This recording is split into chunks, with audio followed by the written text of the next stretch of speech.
Agora sim. Muito bom dia, boa tarde ou boa noite a todos que forem assistir esse vídeo. Eu com a Vivi aqui, mais uma vez, nós vamos comentar sobre alguns assuntos relacionados ao Palmeiras, muitos assuntos polêmicos, e a cara da Vi, ela gosta de polêmica, então vamos dar polêmica para ela comentar.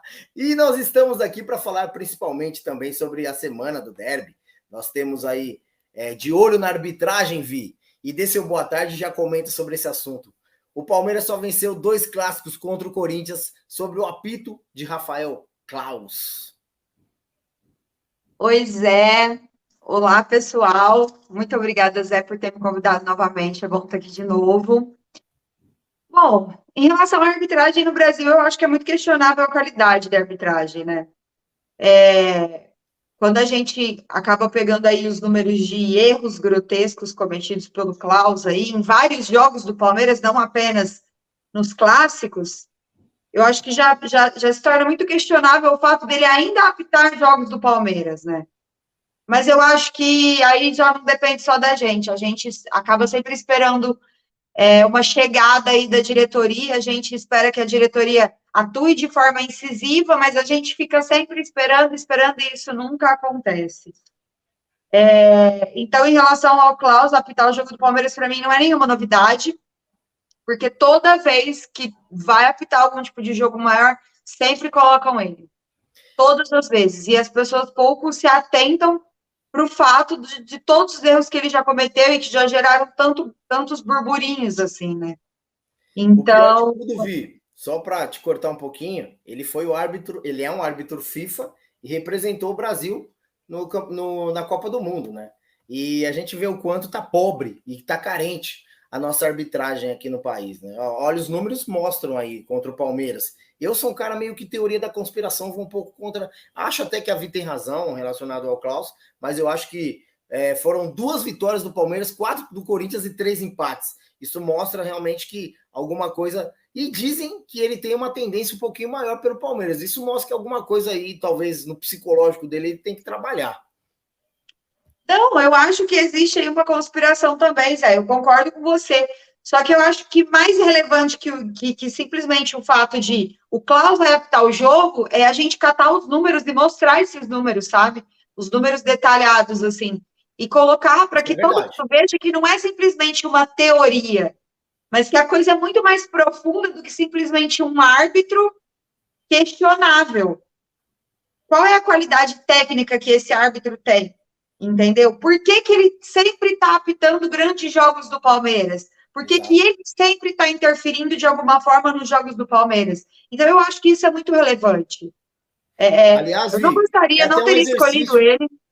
Até um exercício bacana para nós fazermos aqui com a galera que for assistir o vídeo, eles comentarem sobre os erros que eles lembram do Claus. Acho bacana. Independente se é Palmeiras, porque como você falou e falou muito bem, o Rafael Claus ele erra muito, e não é só nos jogos do Palmeiras. Ele erra no contexto geral. E é um exercício bacana para todos nós fazermos aqui. Qual foi o erro mais crasso que você viu do Rafael Claus?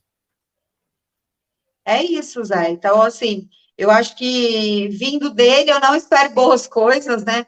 Não gosto da maneira como ele atua em campo. Ele pega aí demais também no pé do Abel Ferreira. Eu acho que ele já tem algumas cartas marcadas dentro do Palmeiras.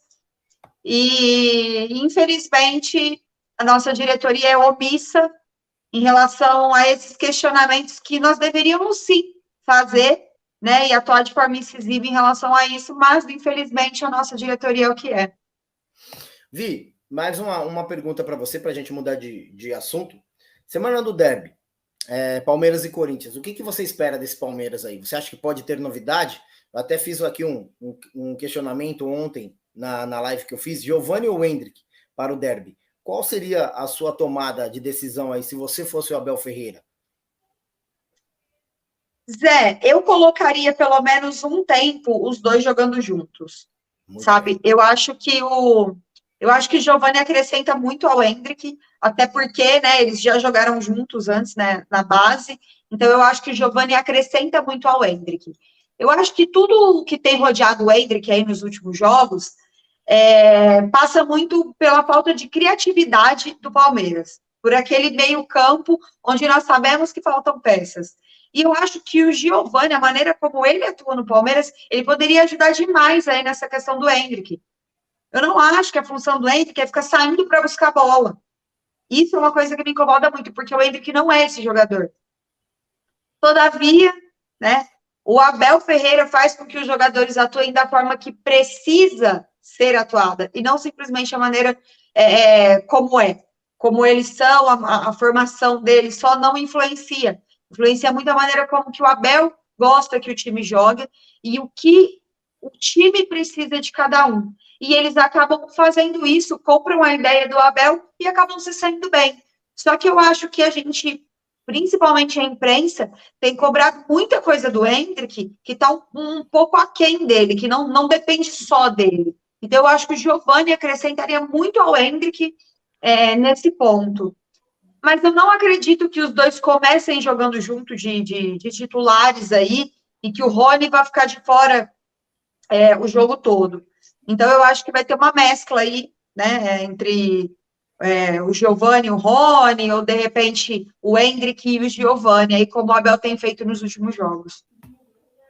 Ouvi, falando um pouquinho, continuando sobre o clássico, Abel Ferreira tem um aproveitamento superior aos 70% contra o Corinthians. Até coloquei a estatística aqui, ó. O treinador enfrentou o Corinthians 8 vezes, com 5 vitórias, 2 empates e uma derrota apenas. 70,8% de aproveitamento. É um número considerável, sabendo que um derby é tão importante, né? Até mesmo para afundar cada vez mais eles, né? Sabe o que eu gosto mais? Que o Abel Ferreira se comporta, principalmente nos clássicos, como nós, torcedores. Ele sente e pensa como nós, torcedores. Então, a nossa confiança acaba indo lá em cima, assim, né? Eu acho que se a gente cata os números do Abel Ferreira no Palmeiras, assim, né? São absurdamente bons, né? Acho que bom nem é a palavra, são excelentes, assim.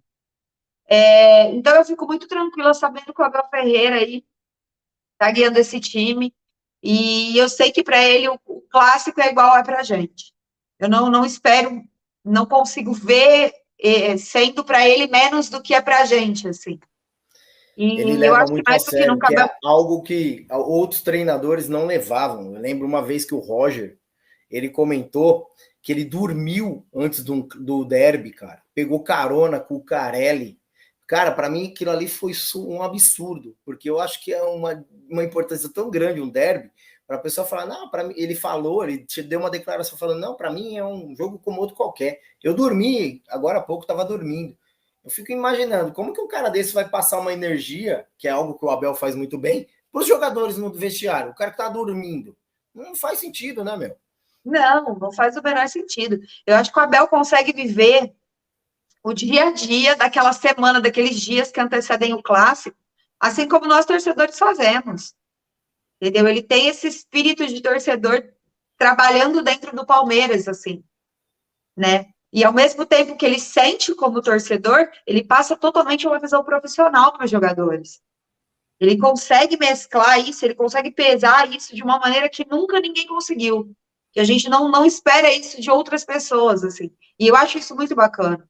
Então, assim, eu confio 100% no trabalho que o Abel Ferreira faz, principalmente diante de grandes jogos.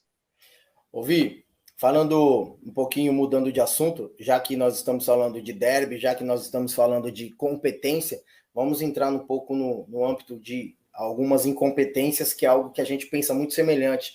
Leila Pereira em risco na presidência. Ontem falamos também, eu e o Didé à noite, sobre isso, que o André Galvão trouxe um vídeo no Debate Bola, um Papo de Craque, primeira edição, falando sobre os conselheiros que foram eleitos no Palmeiras, e uma grande parte dos conselheiros realmente estão ali exatamente porque não estão satisfeitos com a presidência da Leila Pereira, que eu acho um ganho enorme isso daí, porque nós vamos ter ela vai ter uma oposição, e isso vai fazer com que ela pense e repense muito mais se ela, caso queira, continuar na presidência do Palmeiras, né? Aí, eu até conversando com você, nos bastidores, nós trouxemos esse tema. A competência do Abel mascara a incompetência da diretoria. Agora é com você. Arrebenta, e a galera do chat também fala o que quiser aí, velho. Porque eu acho que todos já sabem o que eu penso. Bom, em relação aos conselheiros, hoje, dentro dos conselheiros que tem, né, dentro ali do pessoal da diretoria e tudo mais, existem muitos conselheiros que, teoricamente, também eram oposição, que, teoricamente, também bateriam de frente com a Leila Pereira se fosse preciso. E nós podemos pegar isso em algumas lives aí, que antecederam a presidência da Leila Pereira, onde esses conselheiros falavam abertamente que, se fosse preciso, eles tirariam a Leila Pereira de onde ela está hoje, né? Só que a gente está vendo que não é isso que acontece. A gente vê muitos conselheiros apenas se rendendo a Leila Pereira, evitando fazer oposição, evitando se opor a ela, para que simplesmente eles não sejam expulsos, como aconteceu com um ou outro conselheiro aí, que quando se opôs, a Leila os tirou de onde eles deveriam estar, simplesmente por não concordar com ela, por questionar e por querer bater de frente. O que eu acho isso absurdamente errado. Tanto para a Leila Pereira que o fez, quanto para o grupo de conselhos que aceitou essa atitude de uma canetada da Leila Pereira. Então, isso é uma coisa que me incomoda muito. Esses conselheiros que estão entrando, pode falar, Zé. Dá um pontinho só que eu vou te fazer uma pergunta, às vezes você pode incluir até dentro de tudo que você está falando. Você acha que uma coisa que começa errada, ela tende a terminar errada? Muito provavelmente. É muito mais difícil você querer consertar uma coisa que já está em andamento do que você começar certo. Você começa uma coisa de maneira certa, né? Para continuá-la de maneira certa. Só que a Leila poderia arrumar muita coisa que está errada, sim. Só que não deixando de lado outras coisas que o Palmeiras precisa. Se é disso que você está falando. Então, vou dar um exemplo. Financeiramente, o Palmeiras estava errado, né? Que é o que a Leila diz que acontece. Financeiramente, estava vindo de um jeito que não ia ser legal, principalmente futuramente falando e tudo mais. Ela pode consertar isso? Ela pode consertar isso. Só que eu acho que ela não pode abrir mão do futebol, que é o que gera renda para o Palmeiras hoje. A maior renda do Palmeiras vem do futebol, vem do que a gente ganha pelo futebol. Ela não pode deixar de investir nisso. Então, ela que deixe de investir em outros setores e não no futebol. Eu acho que ela poderia fazer isso de uma maneira muito melhor, se é que isso é de fato como ela diz que tem sido, né? Que existe um grande ponto de interrogação aí, porque afinal de contas ela não abriu a auditoria para a gente. Então, o que a gente fala aqui é baseado em suposições, em informações que vêm de dentro para a gente, mas que a gente não pode chegar aqui e falar, ó, eu tenho certeza disso ou não. Então, eu acho que a Leila, sim, poderia estar fazendo de uma forma diferente e muito melhor do que tem sido. Agora, voltando aí para o conselho, eu espero que os conselheiros que foram eleitos, de fato, entrem e batam de frente com a Leila Pereira se for necessário. E não simplesmente fiquem aceitando as coisas que ela quer impor. Porque hoje o que me parece que a Leila Pereira faz lá dentro é impor. Ela impõe e as pessoas simplesmente aceitam. E isso eu acho absurdo. Então eu espero que, de fato, alguma coisa mude ali dentro e que, se for para existir uma oposição, que seja uma oposição que bata de frente com a Leila Pereira para derrubá-la e não deixar o Palmeiras cair no nível que está hoje. É aquilo que eu falo, o Palmeiras vem numa crescente. Então, isso tem que ser uma coisa contínua. Não pode estabilizar e não pode cair. A gente tem que continuar na crescente. Continuar na crescente é o certo. Ah, nós vamos trabalhar junto, ok. Mas então ela tem que ter em mente que trabalhar junto não significa concordar 100% com o que ela quer impor para as pessoas. Porque a Leila não dá opiniões, a Leila ela impõe o que ela quer. Se não é do jeito que ela quer para ela, não tem conversa. Vi, para finalizar o nosso vídeo, a competência e a incompetência, a gente pode comentar também, gostaria muito que você comentasse, relacionado ao momento do Palmeiras também, né? Que nós passamos o início de ano turbulento, onde toda a torcida do Palmeiras estava pedindo reforços. Aí, de repente, por uma sequência do Abel Ferreira, que ele conseguiu reinventar algumas posições, fazer com que o Danilo fosse esquecido teoricamente, com a presença do Zé Rafael, mudando de posição, colocando o Gabriel Menino, entre outras posições, né? Reinventando até o próprio Luano na volância, que é algo que eu estava comentando desde o início do ano, que as pessoas até me criticaram muito, mas eu já estava enxergando algumas coisas que o Abel estava tentando fazer. E eu acho que esse é o diferencial do Abel Ferreira, a reinvenção. E isso faz com que a sobrecarga fique só em cima dele. E a Leila, ela utiliza a máscara Abel Ferreira para poder manipular situações e até fazer com que os problemas sejam esquecidos graças ao Abel Ferreira. Gostaria que você comentasse, até para nós finalizarmos esse vídeo aqui, Vi. Ô Zé, eu acho que a competência do Abel Ferreira vem mascarando muita coisa, e não é de hoje, não é da gestão Leila Pereira, eu acho que vem desde a gestão anterior, vem desde a gestão Gagliotti.